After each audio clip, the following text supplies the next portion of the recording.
Hello नमस्कार दोस्तों, क्या हाल है। आशा करते हैं सारे लोग बढ़िया एकदम मस्त हैं और दुरुस्त हैं। हम लोग पढ़ रहे हैं टाइप ऑफ सेंटेंस और टाइप ऑफ सेंटेंस में हमने आपको पढ़ा दिया है असर्टिव सेंटेंस। असर्टिव के बाद हमने आपको इंट्रोगेटिव भी पढ़ा दिया है। तो बच गया है अगले नंबर पे इम्परेटिव सेंटेंस। तो इम्परेटिव सेंटेंस आज हम पढ़ते हैं, समझते हैं आखिर इम्परेटिव सेंटेंस होता क्या है। ठीक है, तो हेडिंग जैसे मैंने पहले ही बना रखा है इम्परेटिव सेंटेंस। ठीक, और इम्परेटिव सेंटेंस की यहाँ पे क्या है, ये परिभाषा है। ठीक है, उसके पहले मैं एक चीज़ आपको बता दूं, कल मैं आपसे पूछा था कि अन्याय के लिए क्या वर्ड होता है। ठीक है, तो अन्याय के लिए वर्ड है इनजस्टिस। क्या वर्ड है? इनजस्टिस है।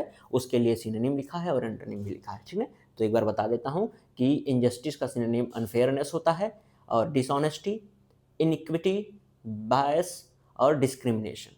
इतने वर्ड हैं सिनोनिम में, याद रखिएगा, एग्जाम में पूछे गए हैं। और एंटोनिम में हो जाएंगे फेयरनेस और इक्वालिटी और इम्पार्शियलिटी। ठीक है ना, ये सारे वर्ड हैं आपके एंटोनिम किसके?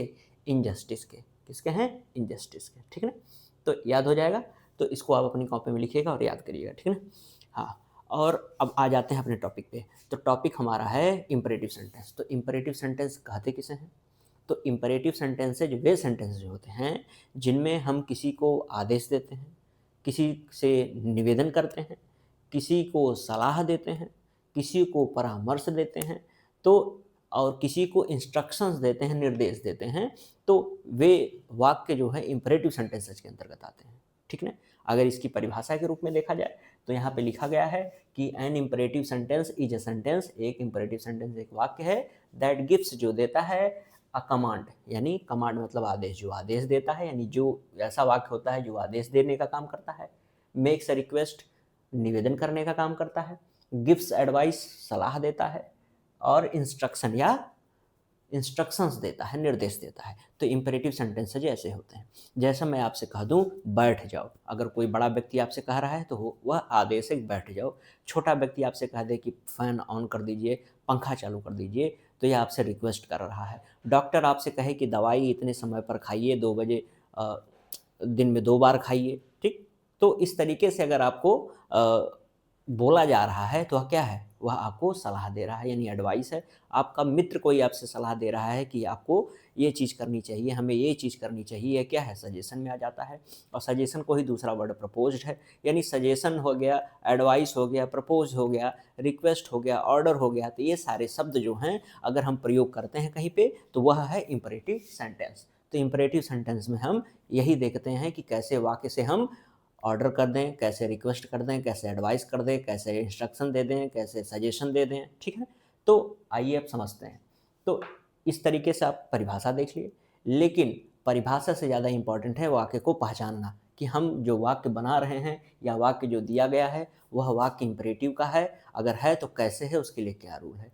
तो इसमें हम लगभग 12 से 13 प्रकार पढ़ेंगे इम्परेटिव सेंटेंस में। ठीक है, तो आइए एक एक करके देखते हैं इम्परेटिव सेंटेंस में। परिभाषा यह हो गई और हिंदी में मैंने आपको समझा दिया कि क्या होता है। तो ये सारी वर्ड आप दिमाग में रखिएगा कि यही क्या है, यही जो हैं, ये जो वर्ड अगर किसी वाक्य में आते हैं तो यह इम्परेटिव सेंटेंसेस होते हैं। जैसे मैं आपसे कह दूं कि बैठ जाओ, क्या कह दूं? बैठ जाओ। आपसे क्या कह दूँ? बैठ जाओ। यह आपके लिए क्या हो सकता है? इंस्ट्रक्शन हो सकता है, आपके लिए ऑर्डर हो सकता है, लेकिन इसका स्ट्रक्चर जो है वह इम्परेटिव में ही आएगा। जैसे बैठ जाओ के लिए आप हमेशा याद रखते हो, स्कूल में, कोचिंग में, कहीं पर भी आप देखते हो बोला जाता है सिट डाउन, बैठ जाओ। खड़े हो जाओ, कहते हैं स्टैंड अप, खड़े हो जाओ। अगर कह दिया जाए पंखा चालू कर दो, क्या कह दिया जाए? पंखा चालू कर दो।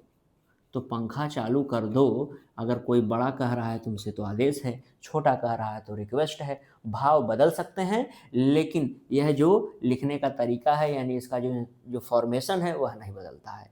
तो अभी हम आपको फॉर्मेशन भी बता देते हैं। फिलहाल एक दो एग्जाम्पल, इससे हेडिंग बनाएंगे, आप लिखेंगे तो एक दो एग्जाम्पल इसमें लिखना पड़ेगा आपको। पंखा चालू कर दो, इसमें पंखा चालू कर दो के लिए क्या बनेगा? स्विच ऑन होता है, क्या कहते हैं उसके लिए? स्विच ऑन ऑफ, पंखा माने the fan, switch on the fan. आई बात समझ में? कोई निश्चित पंखा चालू करने की बात हो रही है। अच्छा, एक चीज़ और ध्यान दीजिए, इसमें फुल स्टॉप लगता है, यानी जब इम्परेटिव सेंटेंस समाप्त होता है तो लास्ट में क्या लगता है? फुल स्टॉप का प्रयोग होता है। अगर आप नोट के रूप में लिखना चाहें तो लिख सकते हैं इम्परेटिव सेंटेंस का समापन फुल स्टॉप पर होता है, या इम्परेटिव सेंटेंस हमेशा फुल स्टॉप पर समाप्त होता है। ठीक ना। अच्छा, इसमें ही लेट वाला सेंटेंस एक आता है, आप याद करिए, कभी ना कभी पढ़े होंगे लेट वाला, लेट मी गो, मुझे जाने दो, लेट अस प्ले, हमें हमें खेलने दो। फिर उसके बाद एक लेट और अस दोनों मिला करके लेट्स का बनता है ना, लेट्स प्ले, चलो खेलने चलते हैं। तो ये सारे जो सेंटेंसेज हैं इसी में आएंगे, ठीक ना। अगर मैं आपसे कह दूं कि चलो खेलते हैं, क्या कह दिया जाए, चलो खेलते हैं, तो चलो खेलते हैं का क्या बनेगा, लेट्स प्ले होता है, क्या बनेगा, लेट्स और प्ले। यानी आप देखेंगे कि यह भी सेंटेंस कैसा है, यह इंपरेटिव सेंटेंस है। तो हम पहचानेंगे कैसे, वही अभी आगे चर्चा होगी, आगे एक एक करके टाइप हम पढ़ेंगे क्या क्या होता है। एक और कहिए, लिख दूँ, एक लिख दूँ और, हाँ, मुझे घर जाने दो, मुझे घर जाने दो।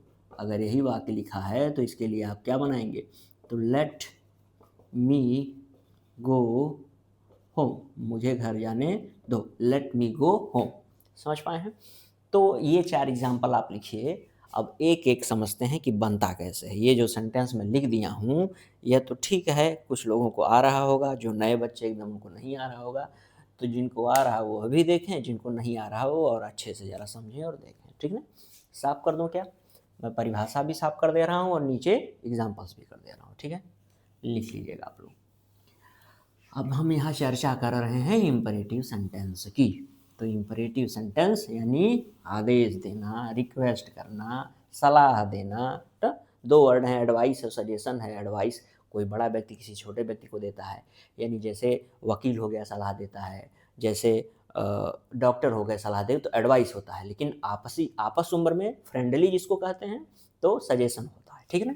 हाँ, अब जैसे मैं आपसे चर्चा कर दूं कि पहला प्रकार यानी टाइप 1 इंपरेटिव सेंटेंस की अगर बात किया जाए तो इंपरेटिव सेंटेंस में टाइप फर्स्ट। तो टाइप फर्स्ट क्या है, टाइप फर्स्ट कहता है कि, रुकिए दूसरे मार्कर से लिखें, थोड़ा सा अलग दिखेगा, वर्ब की फर्स्ट फॉर्म से स्टार्ट होने वाला सेंटेंस और उसके बाद ऑब्जेक्ट आ जाए, क्या है, ऑब्जेक्ट आए, और ऑब्जेक्ट के बाद ही अन्य शब्द आए, जितने शब्द आते हैं अन्य शब्द आए, और लास्ट में फुल स्टॉप लगे। यह है पहला प्रकार इंपरेटिव सेंटेंस का। कोई दिक्कत, याद करना है, क्योंकि इसे कोई दिक्कत नहीं होनी चाहिए। वर्ब की फर्स्ट फॉर्म से स्टार्ट हो, ऑब्जेक्ट उसके बाद आए, फिर उसके बाद अदर वर्ड्स आए। इसमें सब्जेक्ट नहीं लिखा जाता है, सब्जेक्ट इसमें अंडरस्टूड होता है, और एक सब्जेक्ट अंडरस्टूड होता है तुम, समझे। जैसे मैं तुमको एग्जांपल दूं, यह जो लिखा गया है स्ट्रक्चर फॉर्मेशन, दोनों में से आप जो भी वर्ड यूज करिए, फॉर्मेशन जो लिखा गया है यह कैसे वाक्य बनता है। जैसे मैं कह दूं कि बैठ जाओ, अभी पीछे लिखा था क्या, मैं लगता है बैठ जाओ, जैसे लिखा है बैठ जाओ, अगर कह दे कोई तुमसे कि बैठ जाओ, तो कौन बैठेगा, तुम बैठोगे ना, तुमसे कोई कह रहा है ना, तुम इसमें अंडरस्टूड हो।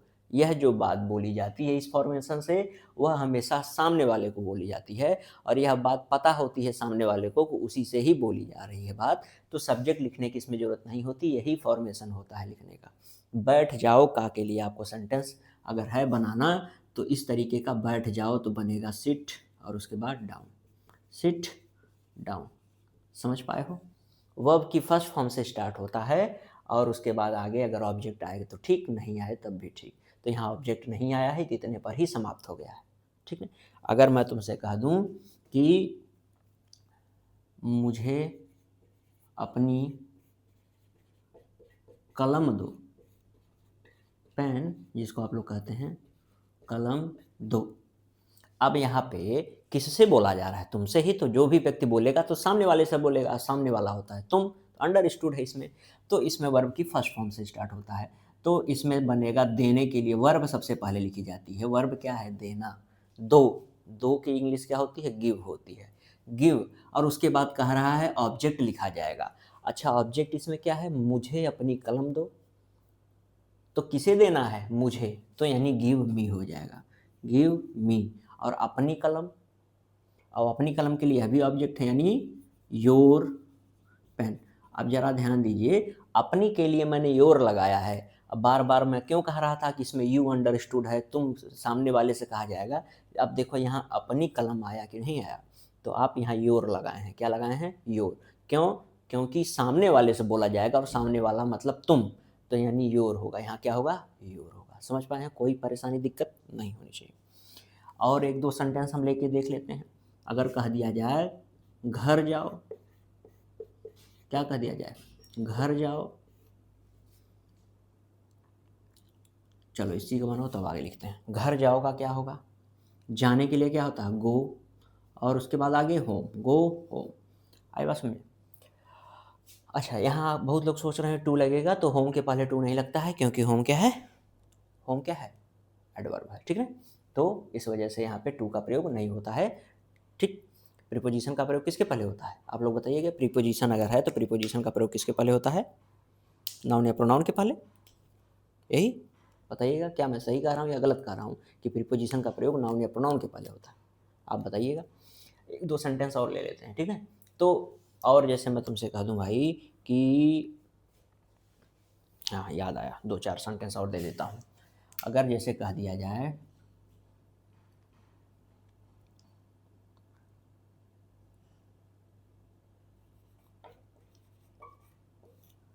इधर आओ,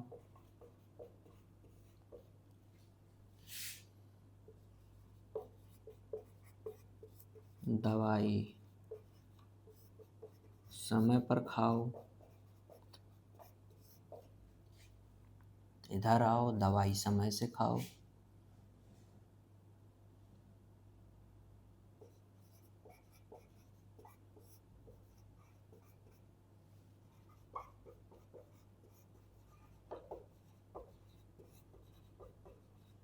बच्चे के ऊपर कंबल डाल दो, ये सेंटेंस है, ठीक है। तो बनाइए ज़रा, इसका क्या क्या बनेगा, आप लोग अब तो बना सकते हो। इधर आओ, आओ के लिए वर्ड क्या है, कम, क्या है, कम। इधर, कम हेयर, ठीक है ना। इधर के लिए क्या होगा, हेयर लिखते हैं, ठीक है ना। हाँ, डायरेक्शन के अर्थ में नहीं आया है, पास के सेंस में आया है, ठीक है ना। दवाई समय पर खाओ, अब दवाई खाने के लिए ईट नहीं टेक लगता है, क्या लगता है, टेक लगता है, टेक मेडिसिन समय पर, on time, take medicine on time, समय पर खाओ। देखो वर्ब की फर्स्ट फॉर्म है, उसके बाद आ रही है अन्य चीज़ें, ऑब्जेक्ट वगैरह। बच्चे के ऊपर कंबल डाल दो, तो पुट का प्रयोग होगा, the blanket, put the blanket. ऊपर के लिए ओवर होता है, क्या होता है, ओवर होता है, ठीक ना। अभी मैं समझा रहा हूँ, ऊपर के लिए यहाँ ओवर है, put the blanket over the child, over the child. बच्चे के ऊपर कंबल डाल दो, put the blanket over the child. ये सेंटेंस आपको समझ में आया कि नहीं, जितने लिखे हैं। किसी को कोई अगर दिक्कत हो तो आप पूछ सकते हैं, ठीक ना। तो सिट डाउन, बैठ जाओ, गिव मी योर पेन, मुझे अपनी कलम दो। सब में वर्ब की फर्स्ट फॉर्म है, देखिए जहाँ जहाँ भी आप सेंटेंस देखिए, सब टेक है वर्ब की फर्स्ट फॉर्म, पुट है वर्ब की फर्स्ट फॉर्म, सब वर्ब की फर्स्ट फॉर्म से स्टार्ट है। उसके बाद अगर ऑब्जेक्ट आया है तो लिखा गया है, ऑब्जेक्ट नहीं आया है तो अन्य शब्द जो आए हैं उनको लिख दिया गया है। जैसे टेक के बाद मेडिसिन क्या है, यह ऑब्जेक्ट आया हुआ था, लेकिन ऑन टाइम देखो क्या है, अदर वर्ड्स में आ जाएंगे। पुट वर्ब है, ब्लैंकेट यहाँ पे क्या है, जिसको जो चीज़ रखनी है ऑब्जेक्ट के अर्थ में, वहाँ पे ओवर द चाइल्ड, ठीक ना। हाँ, सिट डाउन, बैठ जाओ, यहाँ पे देखो केवल वर्ब थी, ठीक ना। गिव मी योर पेन, अपनी कलम दो, यहाँ पे देखो ऑब्जेक्ट भी आया था, ठीक ना। आसान है कि नहीं, यह वर्ब की फर्स्ट फॉर्म से स्टार्ट होने वाला सेंटेंस था, तो यानी टाइप 1 था, यह क्या था, यह टाइप 1 था। तो और भी एग्जाम्पल्स हैं जो आप कर सकते हैं अपने से, तो आप जाइएगा गूगल पे कहीं पे डालिएगा कि एग्जाम्पल्स ऑफ इम्परेटिव सेंटेंस, उसके बाद बहुत सारे आ जाएंगे। हिंदी में आप पहले करिएगा, माने मंगवाइएगा, उसमें लिखिएगा हिंदी में मुझे ये सेंटेंसेस दो, उसके बाद फिर आप ट्रांसलेट करिएगा इंग्लिश में। आसान है, इसमें कोई ऐसा रूल नहीं है बहुत बड़ा जो आपको दिक्कत करे। बस यही ध्यान रखना है कि वर्ब की फर्स्ट फॉर्म से स्टार्ट होना है, उसके बाद क्या लगेगा, ऑब्जेक्ट लगेगा। समझ पाए हैं। चलिए तब आगे बढ़ते हैं। आगे हम देखेंगे टाइप 2, लेकिन टाइप 2 से पहले इसमें एक चीज़ अभी मैं बताया था आपको, बताना है ओवर। क्या बताना है आपको, ओवर। ओवर का अर्थ जरा देखो भाई, ओवर साफ करूं क्या, कर दे रहा हूं, आप लोग इसलिए हो गए।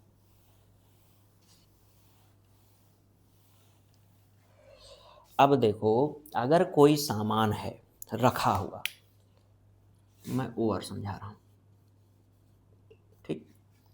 कोई सामान है रखा हुआ, जैसे पहले से मेज है, कुर्सी है, व्यक्ति है, कोई लड़का है, कोई भी चीज़ है, उसके ऊपर कोई चीज़ अगर ढकना है तो ओवर का प्रयोग होता है। किसका प्रयोग होता है? ओवर का प्रयोग होता है, ठीक है ना। जैसे बच्चा, अभी इसमें एग्जांपल दिया गया था, बच्चे के ऊपर कंबल डाल दो, तो क्या लिखे थे आप लोग? Over the child, over the child, यानी ऊपर डाल दो माने पूरे अच्छे से ढकना है। जहाँ भी अच्छे से ढकने की बात हो वहाँ क्या, किसका प्रयोग होता है? ओवर का प्रयोग होता है, ठीक ना। अगर कह दिया जाए कि put the blanket over the bed, bed के ऊपर डाल दो, बेड है बेड के ऊपर डाल दो। बेडशीट डालने के लिए बात, मैं ब्लैंकेट लिख दिया हूँ, तुम बेडशीट लिख सकते हो। अगर कह दिया जाए बेडशीट बेड पर डाल दो, आपसे कहा जाता है, आपके घर मम्मी कहती है ना कि भाई बेड पर जो है डाल दो बेडशीट, तो पुट द बेड और शीट ओवर द बेड, यानी बेडशीट को क्या करो? बेड के ऊपर डाल दो। तो यहाँ किसका प्रयोग किया गया है? ओवर का प्रयोग किया गया। वहाँ देखे थे बच्चे के ऊपर डाला गया था, क्या डाला गया था? ब्लैंकेट। क्या डाला गया था? ब्लैंकेट डाला गया था, ठीक है ना। तो put the blanket over the child, समझ पाए? हाँ, तो ये समझ पाए होंगे ओवर कहने का अर्थ मैं यहाँ क्या समझाना चाहता हूँ। बाकी प्रीपोजिशन में ओवर, अपॉन बहुत सारी चीज़ें समझना है, लेकिन ये चीज़ मैं समझाना चाहता था कि कोई चीज़ अगर पूर्ण रूप से ढकनी है, पूर्ण रूप से फैला करके किसी के ऊपर कोई चीज़ रखनी है, तो ओवर का प्रयोग होता है। समझ पाए हो? आइए टाइप 2 मैं समझा देता हूँ। तो टाइप 2 क्या हो सकता है? टाइप 2 मैं आपको बता दूं कि प्लीज लगा करके। क्या लगा करके? प्लीज लगा करके। जैसे मैं प्लीज लगा करके क्या कह रहा हूँ? मैं यहाँ कह रहा हूँ टाइप 2, और टाइप 2 में मैं कह रहा हूँ कि प्लीज लगा दो। कहाँ प्लीज लगाओगे? प्लीज लगेगा यहीं पहले, वर्ब की फर्स्ट फॉर्म के पहले ही क्या लग जाएगा? प्लीज लग जाएगा।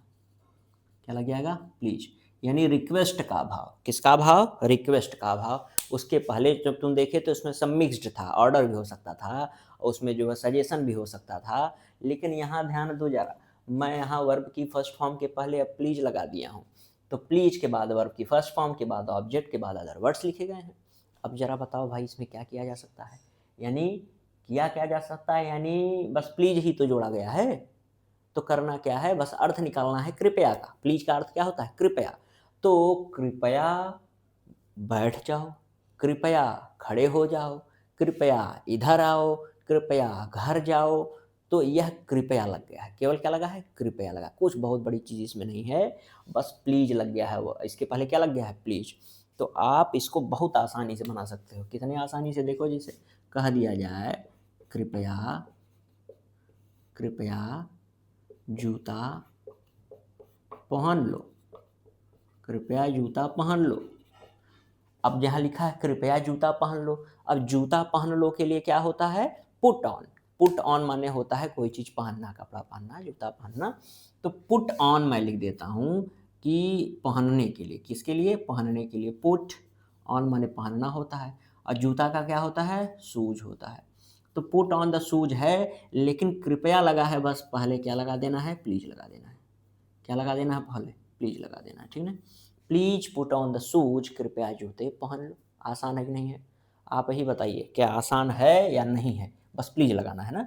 अगर मैं तुमसे कह दूं भाई कृपया लिखो, कृपया लिखो, लिखने के लिए क्या होता है? राइट। और डाउन, राइट डाउन हो जाएगा। Please right. अच्छा ठीक, इतना ही रहने दो, प्लीज राइट। लेकिन मैं तुमसे कह दूं कृपया अपनी कॉपी में लिखो, कॉपी में लिखो। अब इसका क्या होगा? फिर प्लीज अपने से लगाओ। कृपया के लिए क्या लगेगा? प्लीज ही लगेगा। बहुत आसान है। और लिखने के लिए फिर वर्ब की फर्स्ट फॉर्म। देखिए भाई, वर्ब की फर्स्ट फॉर्म वाला ही सिस्टम है। लिखने के लिए क्या होगा? Please right in your copy.